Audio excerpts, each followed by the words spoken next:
ఏ శారదా, ప్రార్థనకి టైం అవుతోంది రావే. దూరం నుంచి పిల్లలు కేకలు పెట్టారు. శారద ఉలికి పడ్డట్టుగా కళ్ళు తెరిచింది. రా త్వరగా, ఈరోజు నువ్వు రాకపోతే మేం ప్రార్థన చెయ్యం. ఇంకో అమ్మాయి గొంతెత్తి అరిచింది. శారద పుస్తకం మూసేసింది. ఆఫీసులోకి వెళ్ళి బీరువాలో పాత ఫైల్స్ వెనక దాన్ని దాచేసింది. బీరువా మూసి తాళం చెవులు కొంగున కట్టుకుంటూ ప్రార్థనా మందిరం వైపు నడిచింది.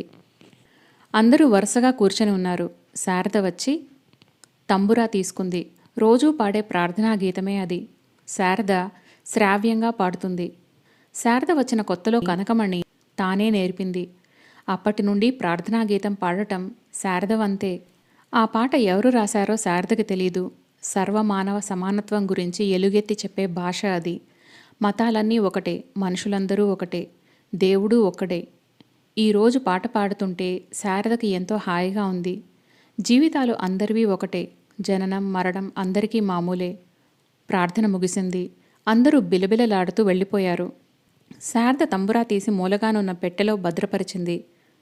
పిల్లలు క్రింద పరుచుకొని కూర్చున్న జంపకానా తీసి మడత పెట్టి అక్కడున్న బల్ల మీద పెట్టింది. ఈ పనులేవి శారదకి కొత్త కావు. తను సేవా సదనంలో చేరినప్పటి నుంచి చేస్తున్న చర్యే. కిటికీ తలుపులు ఒక్కొక్కటే మూసి పరదాలు లాగుతోంది. కనకమణిగారు ఊళ్ళో లేదు. ఆమె లేనప్పుడు సేవా సదనం బాధ్యత అంతా శారదదే. శారద యాంత్రికంగా లైట్లు తీస్తోంది. మధ్యనున్న లైట్ స్విచ్ తీయబోతూ ఎందుకో వెనక్కి తిరిగింది. అక్కడ హాలు మధ్యగా ప్రసాద్ నిలబడి ఉన్నాడు. ఎప్పుడు వచ్చాడో శారదని నిశ్శబ్దంగా గమనిస్తున్న వాడిలా మౌనంగా నిలబడి ఉన్నాడు. శారద మాట్లాడలేకపోయింది. అతన్ని అలాగే చూస్తోంది. అతను కూడా శారదనే చూస్తున్నాడు. శారద అతని వైపు 4 అడుగులు వేసి మధ్యలో ఆగిపోయింది.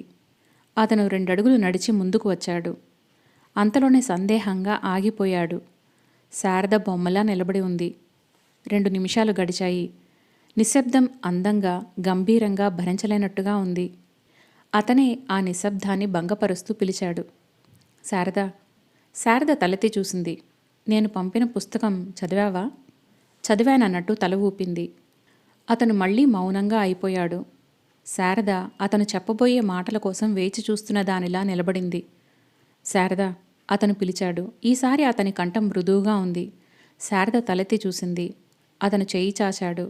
శారద అడుగులో అడుగు వేస్తున్నట్టుగా అతని దగ్గరకు వచ్చింది. చెయ్యి కొద్దిగా ఎత్తి చాచింది. అతను ఆ చేతిని 2 చేతులతో గట్టిగా పట్టుకున్నాడు. అతను ఆ చేతిని లాక్కున్న వేగం ఎలాంటిదో కానీ హఠాత్తుగా శారద అతనికి అతి సన్నిహితంగా ముఖాముఖి నిలబడింది. శారద, నేను చాలా భయపడ్డాను. అతను అస్పష్టంగా అన్నాడు. నేను కూడా భయపడ్డాను. మెల్లని స్వరంతో అంది. నువ్వా? ఎందుకు? మీరు మనసు మార్చుకున్నారేమోనని. అతను విచిత్రంగా చూశాడు. ఆ వెంటనే అతని పెదవుల మీద మనోహరమైన చిరునవ్వు మెరిసింది.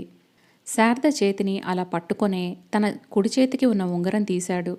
శారద ఎడమ చేతిని గుండెల దగ్గరగా పట్టుకొని వేలికి తొడిగాడు. ఇదేమిటి? దాన్ని చూస్తూ అంది. ఈ క్షణం నుంచి మనిద్దరం స్నేహితులం, కాబోయే భార్యాభర్తలం. శారద తలెత్తి చూసే లోపలే అతని చెంప ఆమె చెంపని ఆత్మీయంగా రాచుకుంది. శారదకి ఇది వాస్తవంగా లేదు, కలలో తేలిపోతున్నట్టుగా ఉంది. ఇంతలో 2 పిల్లలు లోపలికి వచ్చారు. పాదాల చప్పుడు వినగానే ప్రసాద్ శారదని వదిలేశాడు. అతి సన్నిహితంగా నిలబడిన శారదని, ప్రసాద్ని వాళ్ళిద్దరూ కళ్ళు పెద్దవి చేసుకుని చూడసాగారు. శారద వాళ్ళని చూడగానే నవ్వు తెచ్చిపెట్టుకుంది. విమల, ఈయన ప్రసాద్ అని కంగారుగా పరిచయం చేసింది. శారదకి కాబోయే భర్తని ఎలాంటి తడబాటు లేకుండా చెప్పేశాడు ప్రసాద్. వాళ్ల కళ్ళు రెపరెపలాడినాయి. ఒక్కసారి వెనక్కు తిరిగి పరిగెత్తారు. శారదా, నేను వెళ్ళిరానా? అక్కయ్యకి ఈ వార్త చెప్పేసి రేపు నీ కోసం పూలపల్లకి లాంటి కారు పంపిస్తాను అన్నాడు. నాకింకా నమ్మబుద్ధి కావడం లేదు. నా పట్ల ఎలాంటి అనుమానాలు లేవుగా?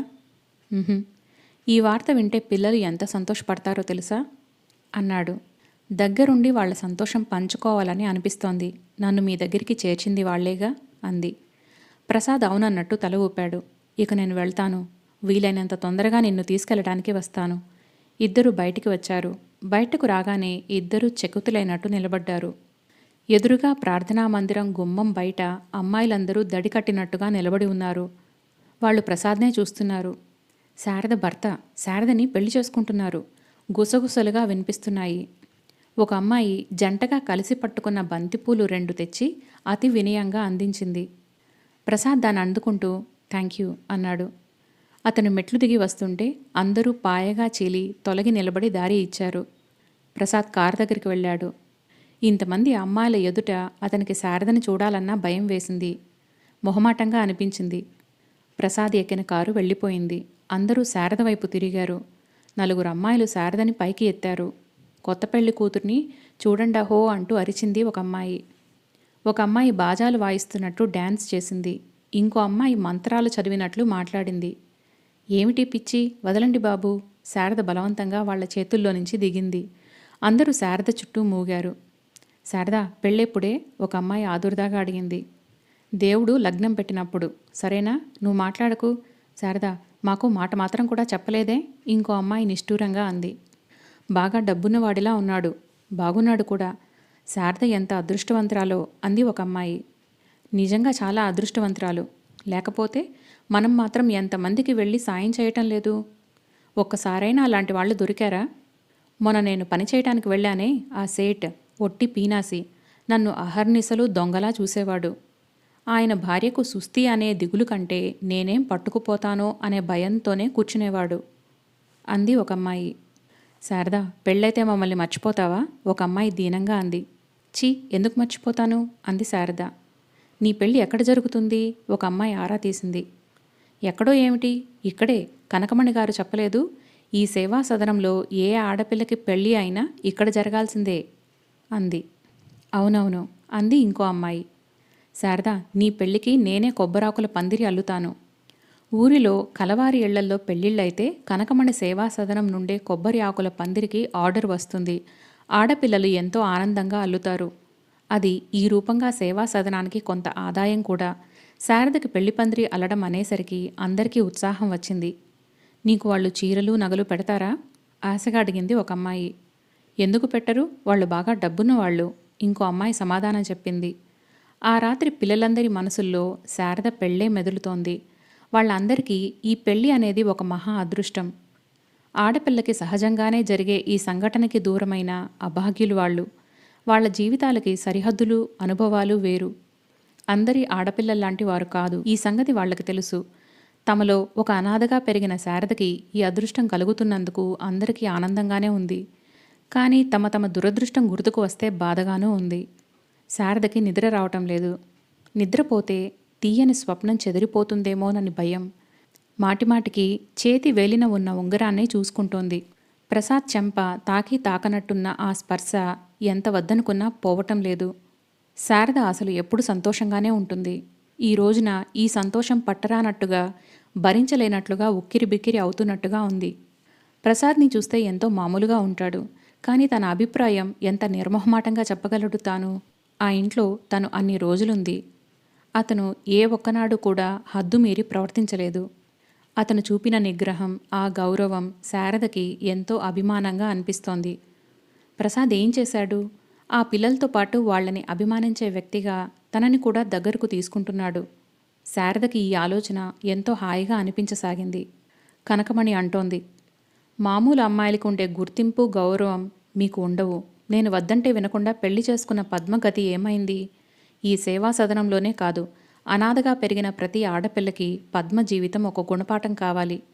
పద్మ నేను చెప్పినట్టు విని ఆ పెళ్లి చేసుకోకుండా ఉంటే హాయిగా మీతో పాటు ఉండేదా కాదా?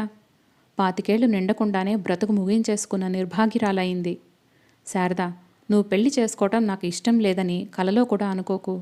ఈ సేవా సదనానికి నువ్వు లేకపోతే ఇంకొకరిని తయారు చేస్తాను. నేను భయపడేది నీ భవిష్యత్తుని గురించి. ఒకటే గుర్తుపెట్టుకో, పసిపాపగా ఉన్నప్పుడు బిడ్డ నిప్పు దగ్గరికి అమాయకంగా వెళుతుంటే తల్లి వద్దు కాలుతుంది అని వెనక్కి లాగుతుంది. అది నిప్పు అని, కాలుతుందని తెలియక పసిపిల్ల ఏడుస్తుంది. ఇప్పుడు నేను చేస్తున్న పని అదే. నీకు ఆ పెళ్ళి అనేది ఎలాంటి అగ్నిగుండమో తెలియక వద్దంటున్నానని బాధపడతావు. కొద్ది రోజులు పోతే నీకే అర్థమవుతుంది. ఎందుకు చెబుతున్నానో విను, ఆలోచించుకో. ఇంతలో ఆవిడ కోసం ఎవరో వచ్చారు. శారద అక్కడి నుంచి ఇవతలికి వచ్చేసింది. శారద మనసు చిత్రమైన అవస్థలో చిక్కుకున్నట్లుగా ఉంది. కనకమణి గారు ఈ వార్త విని సంతోషిస్తుందని, తనని ఆశీర్వదిస్తుందని ఎదురుచూసిన శారదకి ఆవిడ మాటలు, చీవాట్లు, అసనిపాతంలా అయినాయి. ఒక పెద్ద సంఘర్షణ అనే కెరటంలో చిక్కుకున్నట్లుగా ఉక్కిరిబిక్కిరి అవుతోంది. కనకమణి గారి మాటలు శారదలో పెనుగులాట ప్రారంభం చేసినాయి. అవును, తను పద్మని ఎలా మరిచిపోయింది? తనకి శారదకి మధ్య ఈ ప్రసాద్ ఎక్కడి నుండి ఊడిపడ్డాడు? ఆవిడ కోపం తమాయించుకుంది. శారద చిన్నపిల్ల, అందులోనూ వయసులో ఉంది. ఎవరో 4 మాటలు చెబితే మభ్యపడటం సహజమే. ఈ మత్తు తనే వదలకొట్టాలి. ఆవిడ శారద వైపు ప్రసన్నంగా చూసింది. శారద, నా ఆలోచనలని ఇలా తలక్రిందులు చేస్తావని కలలో కూడా అనుకోలేదు. నువ్వు పెళ్లి చేసుకుంటాననటంలో విడ్డూరమేమీ లేదు. పుట్టిన ప్రతి ఆడపిల్ల పెళ్లి చేసుకోవాలని అనుకుంటుంది. కానీ నువ్వు వేరు. అందరి ఆడపిల్లల్లాంటి దానివి కాదు. నీ మీద ఎంతో బాధ్యత ఉంది. ఈ సేవా సదనం నా తర్వాత నిర్వర్తించగలిగిన వ్యక్తివి నువ్వే అనుకుంటున్నాను. నువ్వు త్వరపడకుండా నిదానంగా ఆలోచించుకో. అతనెలాంటివాడు? ఒకసారి పెళ్లి చేసుకున్నాడు, పిల్లలున్నారు, భార్యని చంపాడు. ఇలాంటి వదంతులన్నీ ఉన్నాయి అతని మీద. పిచ్చాసుపత్రికి వెళ్ళి వచ్చాడు. ఇలాంటి వ్యక్తినా నువ్వు కోరుకునేది? అతన్ని చేసుకుని నువ్వేం సుఖపడతావు? నేను ఒప్పుకుంటానని ఎలా అనుకున్నావు? నీ విషయంలో నాకేం సంబంధం లేదా? పోనీ ఆ మాట చెప్పు. శారద చప్పున లేదన్నట్టు తల తిప్పింది. నీకు పెళ్లి చేసుకోవాలని ఉంటే నేను కాదనను. నీకు తగిన వ్యక్తిని నేనే చూస్తాను. నిన్ను పెళ్లి చేసుకోబోయే వ్యక్తికి నీతో పాటు సమంగా ఈ సేవా సదనం మీద భక్తి శ్రద్ధలు ఉండాలి. నువ్వు ఇంకోటి కూడా ఆలోచించు. నీకసలు ఇలాంటి మైకం ఎలా వచ్చింది నాకు అర్థం కావటం లేదు. మీరు అనాథలుగా పుట్టి ఇక్కడ పెరిగారు. కుర్చీలో కూర్చుని ఉన్న కనకమణి తన టేబుల్కి ఎదురుగా నిలబడిన శారదని నకసిక పర్యంతం చూస్తూ తీవ్రంగా అంటోంది. పెళ్ళి అంటే నీ ఇష్టమేనా? మాకు చెప్పనవసరం లేదా? మా అంగీకారం తీసుకోనవసరం లేదా? శారదా, నువ్వు ఈ పని చేస్తావంటే నేను నమ్మలేకపోతున్నాను. నిన్ను మొదట నేనెలా పెంచాను? ఇక్కడ అందరి ఆడపిల్లల కంటే ఎంత ప్రత్యేకంగా చూస్తున్నాను. నా తర్వాత ఈ సేవా సదనం బాధ్యత అంతా అప్పగించాలని అనుకుంటున్నాను. అది నీకు తెలుసు. ఇప్పుడు పెళ్లి చేసుకుంటావా? నీకసలు ఈ మైకం ఎలా వచ్చింది? అతనేం మాయమాటలు చెప్పాడు? ఆవిడ తీక్షణంగా అడుగుతుంటే శారద జవాబు చెప్పలేనట్లుగా తల దించుకుంది. ఈరోజు కనకమణి ఊరు నుంచి వచ్చింది. ఆవిడ రాగానే పిల్లలు పట్టలేని ఆనందంతో ఈ శుభవార్త వినిపించేశారు. ఆ ప్రసాద్ ఎవరో ఆవిడకి వెంటనే గుర్తుకు రాలేదు. తర్వాత అనసూయమ్మ గారి తమ్ముడని తెలిసింది. అతను రావటం, ఉంగరం ఇవ్వటం, మేం పెళ్లి చేసుకోబోతున్నామని పిల్లలందరికీ చెప్పటం, ఇదంతా ఈ ఆవరణలోనే జరిగిందనేసరికి ఆవిడకు పట్టరాని ఆగ్రహం వచ్చింది. శారదని పిలిచి వెంటనే అడిగింది. శారద మాట్లాడలేదు. శారద చేతికి ఉన్న ఉంగరం జరిగిందంతా యథార్థమేనని రుజువు చేస్తోంది. శారదని చూస్తుంటే ఆవిడికి మింగేయాలన్నంత కోపం వచ్చింది. ఆవిడ ఆలోచనలని, ఆశలని ఒక్కసారి తలక్రిందులు చేసింది. శారద అంటే ఆవిడికి మొదటి నుంచి అభిమానమే. ఎంత ఇష్టం లేకపోతే సేవా సదనం తాళం చెవులు అప్పజెబుతుంది? తను ఉన్నప్పుడే కాదు, తను లేనప్పుడు కూడా మిగతా పిల్లలందరూ శారదకి భయపడతారు. శారదకి అంతా గుర్తుకు రాసాగింది. పద్మ ఇక్కడే తనతో పాటు పెరిగింది. సేవా సదనంలో పిల్లలందరికీ వైరుతో బుట్టలు అల్లటం, కుర్చీలు అల్లటం నేర్పేటందుకు కనకమణి శంకర్ అనే కుర్రాడిని టీచర్గా కుదిర్చింది. కనకమణి పిల్లల్ని ఒక్క క్షణం ఊరికే కూర్చోనియదు. ఏదో ఒక పని చేయిస్తూ ఆ రూపంగా డబ్బు రాబడుతూ ఉంటుంది. శంకర్ దగ్గర అందరూ బుట్టలల్లటం నేర్చుకున్నారు. కానీ పద్మకి, అతనికి ఎప్పుడెలా పెరిగిందో బాగా చనువు పెరిగింది. అతను పద్మని పెళ్లి చేసుకుంటానని కనకమణిని అడిగాడు. కనకమణి ఒప్పుకుంది. శారదకి ఆ పెళ్లి ఇంకా ఇప్పుడు ఇక్కడ జరిగినట్టే అనిపిస్తోంది. పద్మకి పెళ్లి, అది కూడా ఈ సేవా సదనం ఆవరణలోనే అని వినగానే అందరూ ఎంత సంబరపడ్డారు. పెళ్లి పందిరి పద్మ తోటి పిల్లలే అలంకరించారు. కనకమణి ప్రెస్ రిపోర్టర్స్ని, ఊరిలో పెద్దల్ని కూడా పెళ్లికి పిలిచింది. శంకర్కి కూడా ఎవ్వరూ లేరు.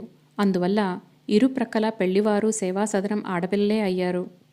మామూలు సరదాలకి, సంతోషాలకు దూరంగా వెలివేసినట్టుగా బ్రతికే ఆ పిల్లలకి ఈ పెళ్లి పెద్ద ఆనందదాయకమైన సంఘటన అయ్యింది. బ్రాహ్మణుడు వచ్చి మంత్రాలు చదువుతుంటే పెళ్లి మండపంలో పద్మ పెళ్లి కూతురుగా కూర్చున్న దృశ్యాన్ని అందరూ అరమోడ్పు కన్నులతో తిలకిస్తున్నారు. ఆ క్షణంలో పద్మ ఎంత అదృష్టవంతురాలనిపించింది. పెళ్లి అవగానే శంకర్ పద్మని తీసుకువెళ్ళాడు. శంకర్కి బిల్లాయిలో ఉద్యోగం వచ్చింది. పద్మ, శంకర్ ఇద్దరూ వచ్చి చెప్పి వెళ్లారు. 6 నెలలు గడిచినాయి. ఒకరోజు హఠాత్తుగా పద్మ వచ్చింది. మనిషి శవాకారంలా ఉంది. కళ్ళు పీక్కుపోయి ఉన్నాయి. నవనవలాడే ఆ ఆరోగ్యమంతా ఎక్కడ పోయిందో. రోగిష్టిగా ఉన్న పద్మని చూసి అందరూ తెల్లబోయారు.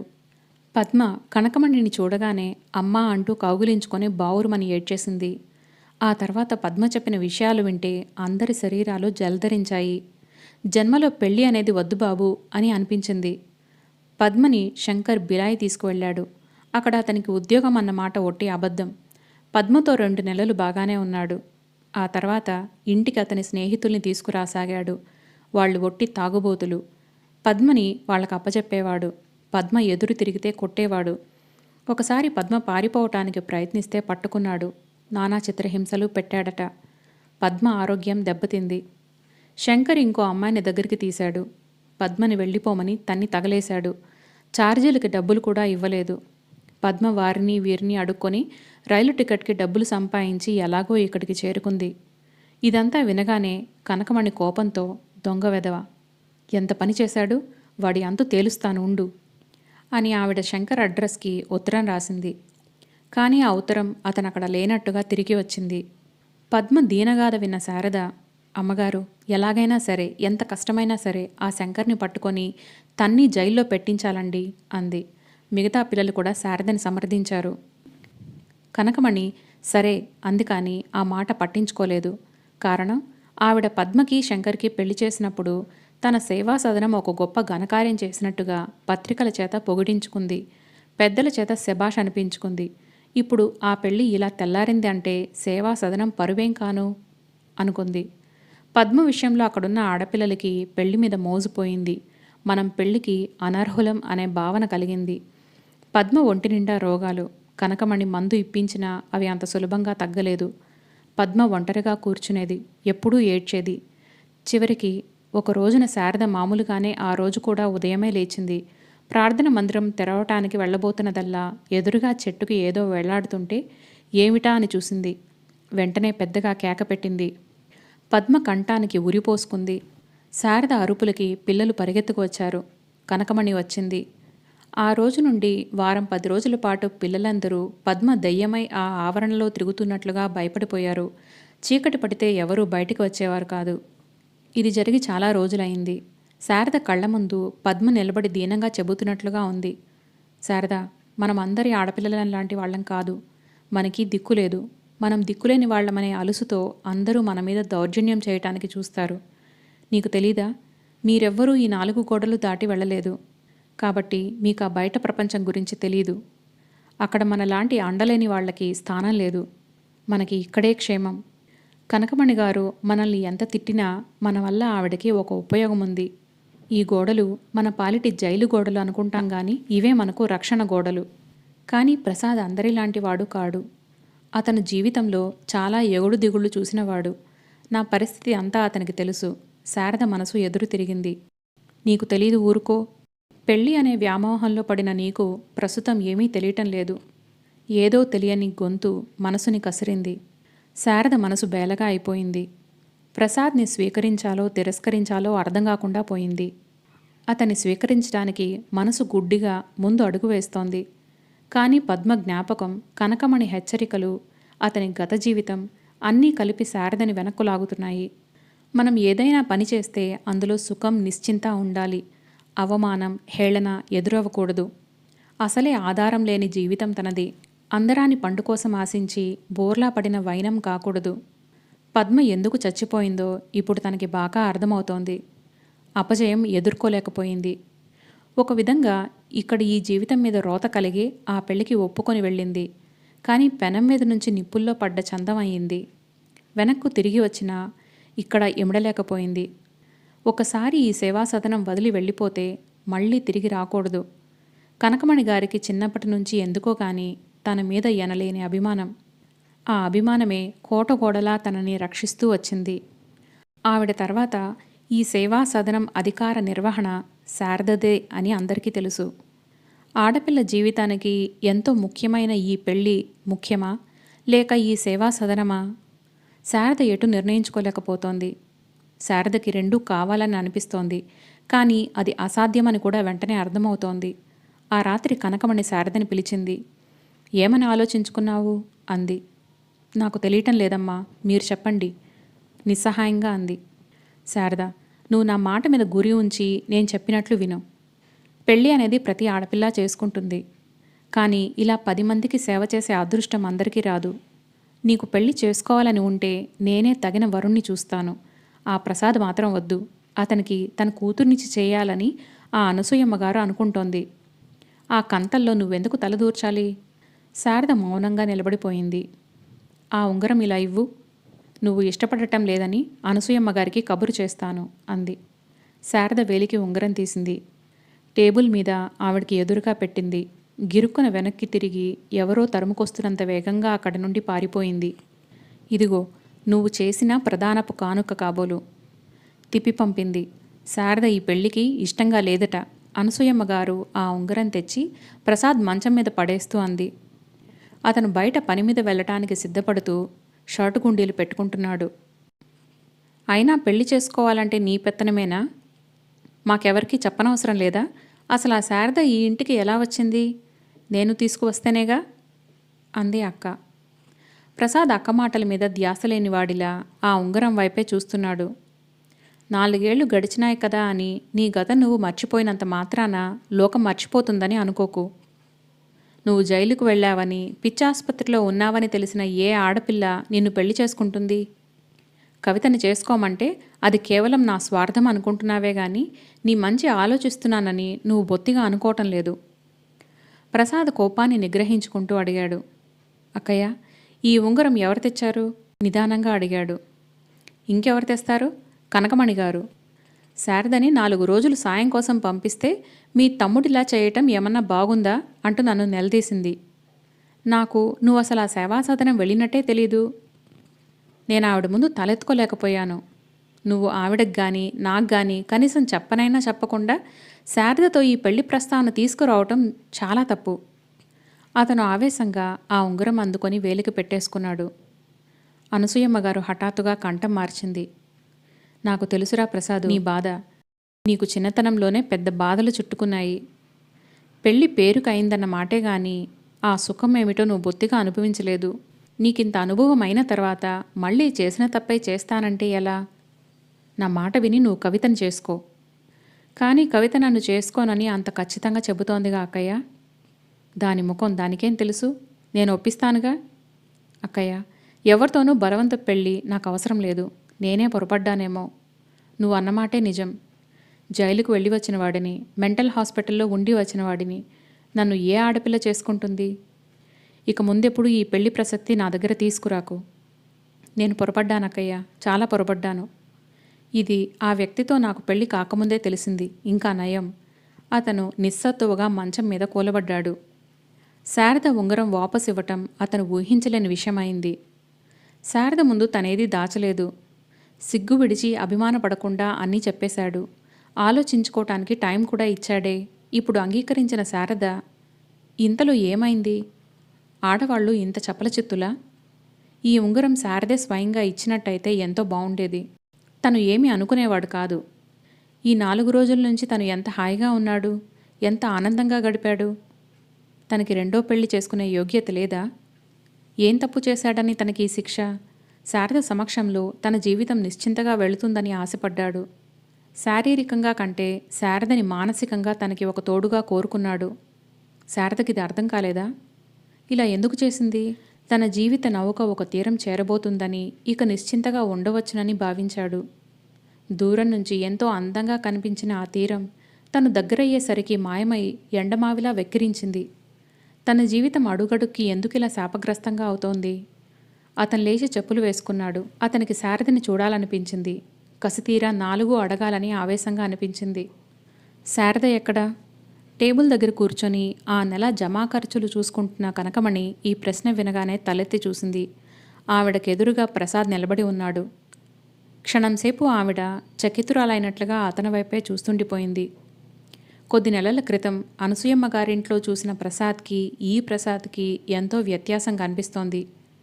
ప్రసాద్ మనుషుల్ని చూస్తే తల తిప్పుకొని చరచరా వెళ్ళిపోయేవాడు.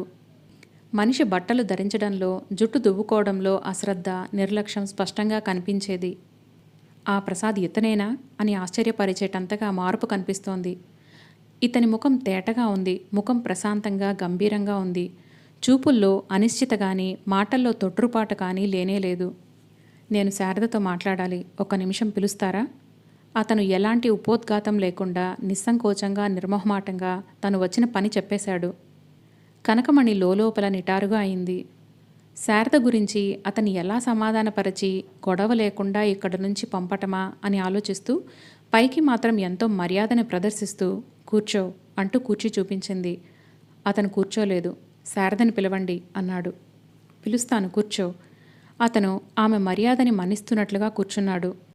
శారదతో ఏం పని? ఎంతో మామూలుగా అడిగింది. 1 నిమిషం మాట్లాడాలి అన్నాడు. ఏమిటది? అంది. నా పర్సనల్ సంగతి చెప్పాలి అన్నాడు. ఈ సేవా సదనంలో ఏ ఆడపిల్లలకైనా నాకు తెలియని పర్సనల్ విషయాలు ఉండకూడదు అనే రూల్ ఉంది. అది నీకు తెలియదేమో, కానీ శారదకి బాగా తెలుసు. నువ్వు చెప్పదలుచుకున్నదేదో ముందు నాకు చెప్పు. అతని కళ్ళు క్షణంసేపు తీక్ష్ణంగా మారినాయి. చురుగ్గా ఆవిడ వైపు చూసినాయి. మరుక్షణమే మళ్ళీ మామూలుగా అయినాయి. కనకమణి తను చెప్పవలసినదేదో చెప్పినట్లుగా ఫైల్స్ సర్దుకోసాగింది. క్షణమాగి అతను అన్నాడు, శారద నేను పెళ్లి చేసుకోవాలని అనుకున్నాం. శారద అంగీకరించింది. మళ్ళీ మనసు మార్చుకున్నట్టుగా కబురు చేసింది. దానికి కారణమేమిటో నేను స్వయంగా శారద నోటి వెంట వినదలుచుకున్నాను. కనకమణి మళ్ళీ అతన్ని సుదీర్ఘంగా చూసింది. తర్వాత ఏమనుకుందో ఏమో బెల్ నొక్కి ప్యూన్ని పిలిచింది. ప్యూన్ రాగానే శారదని నేను పిలుస్తున్నానని చెప్పు అంది. అతను వెళ్ళబోతుంటే వెనక నుంచి పిలిచింది. చూడు, శారద కోసం అనసూయమ్మ గారి తమ్ముడు ప్రసాద్ వచ్చాడని మాట్లాడాలని అంటున్నారని చెప్పు అంది. ప్యూన్ తల ఊపి వెళ్ళిపోయాడు.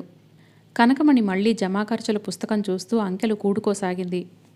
ఆవిడకెదురుగా కూర్చొని ఉన్న ప్రసాద్ గుండెల్లో బలంగా వీస్తున్న భావోద్రేకాన్ని బలవంతంగా నిగ్రహించుకుంటున్నాడు. అతని దృష్టి మాటిమాటికి లోపల గుమ్మం వైపు వెళ్తోంది. చెవులు పాదాల అలికిడి కోసం, చీర రెపరెప కోసం శ్రద్ధగా వేచి చూస్తున్నాయి. 5 నిమిషాలు గడిచాయి. 10 నిమిషాలు దొర్లినాయి. గుమ్మంలో నుంచి శారద రాలేదు. కనకమణి శారద కోసం కబురు పంపిన మాటే మర్చిపోయినట్టుగా లెక్కలు చూసుకుంటోంది. ప్రసాద్కి కళ్ల ముందు జరగబోయే దృశ్యం కనిపిస్తోంది. ఆ గుమ్మంలో నుంచి శారద వస్తుంది. రాగానే తను లేచి ఎదురు వెళ్తాడు. శారద, ఏమిటిది? ఎందుకిలా చేశావు అంటాడు. శారద జవాబు చెప్పలేనట్టు చూస్తుంది. తను చెయ్యి పట్టుకొని అక్కడ నుంచి చరచరా బయటికి లాక్కు వెళ్తాడు. కనకమణి లబలబలాడినా వినడు. శారద మనసులో ఇంకేమైనా అనుమానాలు, భయాలు ఉంటే చక్కగా విడమరిచి మళ్ళీ చెబుతాడు. శారదకి ఎలా చెప్పాలో అతను అన్నీ సిద్ధం చేసుకున్నాడు. మొట్టమొదట ఇక్కడికి బయలుదేరేటప్పుడు శారద మీద కసిగా, కోపంగా అనిపించినా క్రమేపీ అది తగ్గిపోయింది. తన్ను చేసుకోవటానికి శారద భయపడినా, జంకినా అందుకు ఎంతో అర్థం ఉన్నదని అతనికి అనిపించింది. శారద వైపు ఆలోచించిన కొద్దీ అతని ఆగ్రహం మంచులా కరిగిపోయింది. శారదకి నచ్చచెప్పటానికి, బ్రతిమిలాడుకోవటానికి సిద్ధమై వచ్చాడతను. అతనికి శారద సాహచర్యం లేకుండా బ్రతకలేననిపిస్తోంది. ఆ అమ్మాయి తన జీవితంలోకి ఎంతో ప్రశాంతతని తెచ్చింది. స్థిరత్వం ఆపాదించింది. జీవితం అంటే మళ్ళీ మమకారం కలిగేలా చేసింది. ఈ ప్రశాంతత, స్థిరత్వం, మమకారం శారద వెంటే వెళ్ళిపోయినాయి. శారద నిష్క్రమణతో జీవితం మళ్ళీ చుక్కానిపోయిన పడవల, జీవితం దిక్కుతోచని నావల గమ్యం లేకుండా పోతోంది. ఈ సమాజంలో ఒక భార్య చచ్చిపోతే మగవాడికి మళ్ళీ రెండో భార్యని తీసుకురావాలని ఎందుకు చూస్తారో ఇప్పుడు అర్థమవుతోంది. కాస్త జాగ్రత్తగా ఆలోచిస్తే స్త్రీకే కాదు, మగవాడికి కూడా ఈ సంసారం పటిష్టమైన ఆలంబనగా అనిపిస్తోంది. ఆ కుర్చీలో కూర్చుని ఉన్న ప్రసాద్కి గడిచిపోతున్న ఆ క్షణాలు కొన్ని యుగాలుగా ఉన్నాయి. చిట్ట చివరికి ఎలాగైతేనే గుమ్మానికున్న పరదా తొలగింది. అతను చటుక్కున కుర్చీలో నుంచి లేవబోయాడు. కానీ తన భవిష్యత్కి ద్వారంలా ఉన్న ఆ గుమ్మంలో నుండి వచ్చింది స్నేహమయ్య అయిన శారద కాదు, కనకమణి గారు లోపలికి పంపిన ప్యూన్. అతను నేరుగా కనకమణి దగ్గరికి వచ్చి ఒక చీటీ అందించాడు. ఆవిడ కళ్ళజోడు సరిచేసుకొని దాన్ని చదివింది. తర్వాత నౌకర్ని వెళ్ళమన్నట్టు సంజ్ఞ చేసింది. తన వైపు చూస్తున్న ప్రసాద్కి ఆ చీటీ అందించింది. ఏమిటది అన్నాడతను. శారదని చూడాలన్నారుగా, ఇదిగో సమాధానం. అతను చీటీ అందుకొని చూశాడు. దానిమీద అదృష్టానికి భాష్యం చెబుతున్నట్టుగా శారద వ్రాసిన గుండ్రటి అక్షరాలున్నాయి. అమ్మా, నాకెవరితో మాట్లాడాల్సిన పని లేదు. నేనెవరిని చూడదలుచుకోలేదు. శారద. అది చదవగానే అతని ముఖంలో రకరకాలుగా మారుతున్న భావ మేఘాలని కనకమణి కళ్ళజోడులో నుంచి ఆనందంగా, కుతూహలంగా గమనిస్తోంది. జవాబు విన్నావుగా? అతను ఆ కాగితాన్ని ఉండగా నలిపేసి కుర్చీలో నుంచి లేచాడు. ఏ జవాబైనా స్వయంగా నేను శారద నోటి వెంట వినాలి. శారదని పిలవండి అన్నాడు. ప్రసాద్, మీ ధోరణి అతిగా ఉంది. అనసూయమ్మ గారి పట్ల గౌరవంతో నేనింతవరకు సహించాను. ఆ మర్యాద నువ్వు కూడా మన్నించి వెళ్ళిపోతే ఇద్దరికీ శ్రేయస్కరం అంది. మీరు శారదని పిలుస్తారా, లేక నేను లోపలికి వెళ్ళనా అన్నాడు. నౌకర్ల చేత గేటు బయటికి నెట్టించుకోవాలనుంటే లోపల వైపు అడుగు కదుపు. ప్రసాద్, మీ అక్క నేను ఎంతో స్నేహితులం. మా మధ్య ఉన్న స్నేహాన్ని నువ్వు చెడగొట్టడానికి తయారవుతున్నావు. నేను శారదని మీ ఇంటికి పంపింది కేవలం మీ అక్క కోసం. నువ్వు పెళ్లి చేసుకోవాలంటే ఆడపిల్లలే కరువయ్యారా? శారద మీద నేనెన్నో ఆశలు పెట్టుకున్నాను. నా తర్వాత ఈ సేవా సదనం బాధ్యత అప్పగించాలనే నిశ్చయంతో తనని ప్రత్యేకమైన తర్ఫీదుతో పెంచి పెద్ద చేశాను. నువ్వు శారద మంచి మనసు విరిచి ఈ పెళ్లి అనే వ్యామోహంలోకి దింపావు. ఇది నీ స్వార్థం. శారద నీ భార్య అయితే నీ ఒక్కడికే ఉపయోగపడుతుంది. శారద అందరి ఆడపిల్లలాంటిది కాదు. ఆశ్రమంలో ఉంటే శారద వల్ల కొన్ని వందల మంది అనాథలకి ఉపకారం జరుగుతుంది. అసలు మీ ఇంటికి శారదని పంపడం ఇంత బాధకి కారణమయ్యింది. నువ్వు చదువుకున్నవాడివి, అర్థం చేసుకోగలిగిన వాడివి, నీకు పుణ్యం ఉంటుంది. శారద విషయం ఇక ఎత్తకు. ఆవిడ చేతులు జోడించి నమస్కరించింది. ప్రసాద్ ఆవిడ వైపే చూస్తున్నాడు. ఆవిడ ముఖంలో ఆగ్రహం, నిస్సహాయత్వం స్పష్టంగా కనిపిస్తున్నాయి. ఆవిడ తీవ్రంగా అంది, శారద ఇక్కడ లేకపోతే ఒక క్షణం మాకు జరగదు. శారద వెళ్ళిపోతే ఈ సేవా సదనం కూలబడుతుంది. ఎంతో కష్టం మీద నీ వ్యామోహపు కోరల నుంచి నేను శారదని యువతలకి లాగాను. మళ్ళీ నువ్వు కళ్ళబడి ఆ అమ్మాయి మనసు క్షోభ పెట్టకు, వెళ్ళు అంది. ప్రసాద్ అచేతనుడిలా నిలబడిపోయాడు. ఈ పెళ్ళి మీ అక్కయ్యకి ఇష్టం లేదు, నాకిష్టం లేదు. ఒకసారి ఇలాగే ఎవరికీ ఇష్టం లేని పెళ్లి చేసుకొని నలుగురిలో నవ్వులు పాలయ్యావు. మళ్ళీ అదే తప్పు చర్విత చరణం అవుతోందంటే నీకసలు జ్ఞానం లేదన్నమాటే. పెద్దదాన్ని, అనుభవంతో నా తల పండింది. నీకు సౌమ్యంగా చెబుతున్నాను. నువ్వు పెళ్లి చేసుకోవాలని అనుకుంటే నువ్వు అనుసరించే పద్ధతి ఇది ఏమాత్రం కాదు అంది. ఆవిడ ఫైల్స్ సర్ది బీరువాలో తీసుకెళ్లి పెడుతూ అంది.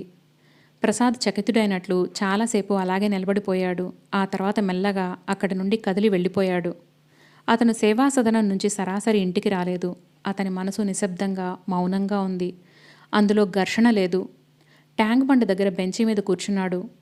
ఎదురుగా నీళ్లు అస్తమిస్తున్న సూర్యకిరణాలతో ఆటలాడుతూ చేపపిల్లలు కదులుతూ మెలమెల్లాడుతున్నాయి. అతని మనసులో మాటిమాటికి కనకమణి అన్న మాటే పదే పదే ప్రతిధ్వనిస్తోంది. శారద నీ భార్య అయితే నీ ఒక్కడికే ఉపయోగపడుతుంది. ఈ సేవా సదనంలో ఉంటే కొన్ని వందల మందికి, అనాథలకి ఉపకారం జరుగుతుంది. నిజమే, ఆవిడ ఎంత బాగా చెప్పింది. శారద అభిమానం, ఆత్మీయత తన ఒక్కడికే పరిమితం కాకూడదు. శారద మనసులో ఉన్న ఆత్మీయత ఈ భూమిని ఆవరించుకున్న గాలి, వెలుగు, నీరులా అందరికీ చెందాలి. శారద తనకి సొంతం కానవసరం లేదు. కానీ శారదకి తను దగ్గర కావచ్చు. ప్రసాద్ ఆ తర్వాత శారదని ముఖాముఖి కలవటానికి చాలా ప్రయత్నాలు చేశాడు. కానీ ఫలించలేదు. 1కి 2 సార్లు సేవా సదనానికి ఫోన్ చేశాడు. ఫోన్ మోగిన ప్రతిసారి కనకమణే తీసింది.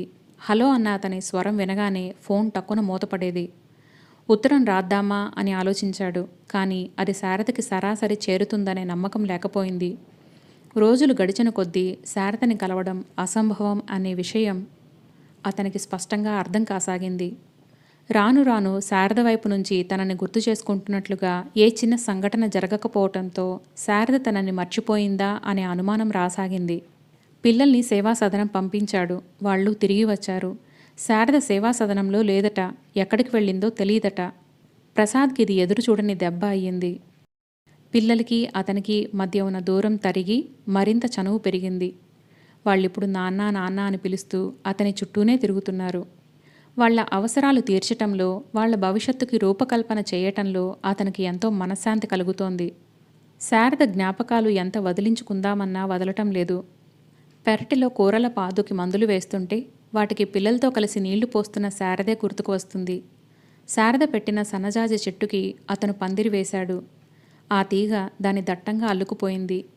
ఎంత దట్టంగా అంటే ఆ పందిరే కనిపించటం లేదు. ఆ తీగలు సరిచేస్తుంటే అతనికి శారద ముంగురులు సవరిస్తున్నట్లే అనుభూతి కలుగుతుంది. ఈ ఇంట్లో శారద చాలా రోజులుంది.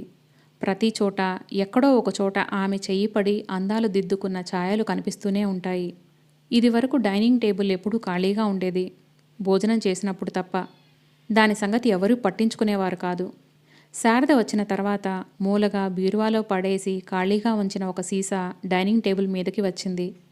దానిలో సగానికి నీళ్లు పోసి అందులో ఒకటి రెండు పూలు ఆకులతో రెమ్మలు ఉంటాయి. ఆ చిన్న అలంకరణ డైనింగ్ టేబుల్కే ఎంతో అందం తీసుకువచ్చింది. శారద వెళ్ళిన తర్వాత పిల్లలు క్రమంగా ఆ అలవాటు మర్చిపోసాగారు. ఒక రోజున టేబుల్ మీద పూలతో ఉన్న ఆ సీసా కనిపించలేదు. అదేమైంది? భోజనానికి కూర్చోబోతూ అడిగాడతను. నేనే తీశాను. అన్నీ పెట్టుకోవటానికి అడ్డుగా ఉంది అంది అనసూయమ్మగారు. ప్రసాద్ లేచి వెళ్ళి సీసాలో నీళ్లు పోసి పూలు పెట్టి తెచ్చి అక్కడ పెట్టాడు. అంతేకాదు, పని మనిషిని పిలిచి రోజూ అందులో పూలు ఉంచాలనే పని పురమాయించాడు. శారద ఇంటికి రాకుండా ఉంటే బావుండేదేమో. ఈ జ్ఞాపకాలు ఇలా తనని వేధించేవి కావు అని అనిపించేది. కానీ ఆ ఆలోచన క్షణికం మాత్రమే. మరుక్షణంలో ఈ బాధలో కూడా ఒక ఆనందం ఉన్నట్టుగా అనిపించేది. శారదకి ఎవరూ అవసరం లేదు, అదంత అదృష్టం అనుకునేవాడు. లేదు, తను పొరబడుతున్నాడు. శారదకి ఎవరూ అవసరం లేకపోవటమేమిటి? అందరూ కావాలి. శారద చూసే ప్రేమ ఏ ఒక్కరికి పరిమితం కాకూడదు. అందులో స్వార్థం లేదు. సాటి మనుషులే కాదు, మొక్కలు, కుక్కలు, చెట్లు, పువ్వులు అన్నీ శారదకు ప్రియాతి ప్రియమైన వస్తువులే. ఈ ప్రపంచంలో ప్రతి మనిషి అలా నిస్వార్థంగా, నిష్కపటంగా ఉంటే ఎంత బాగుంటుంది. కానీ అది అందరికీ సాధ్యమవుతుందా? శారద అతని గదిని ఎంతో శ్రద్ధగా సర్దేది.